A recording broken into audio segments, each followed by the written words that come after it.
এটারে কি টেপ বলে ভাই?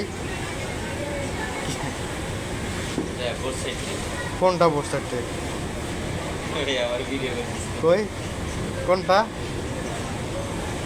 ভিডিও করা দরকার আছে কি হয় বোর্ডসের টেপ কোনটা এটা কোনাম না আগে আমার এইটা এটা এটার কাজ কি? হ্যাঁ এত বলা যায় দর্শক আপনার কাছে জানতে চাচ্ছে বোর্ডসের টেপের কাজ কি?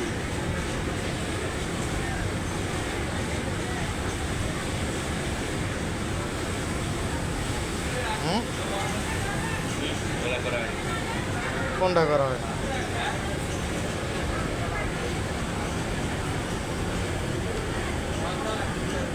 আপনি একটা সিনিয়র মানুষের একটা কথা বলেন, আপনি কাজ করতেছেন না বোর্ডসের টেপ দিয়া।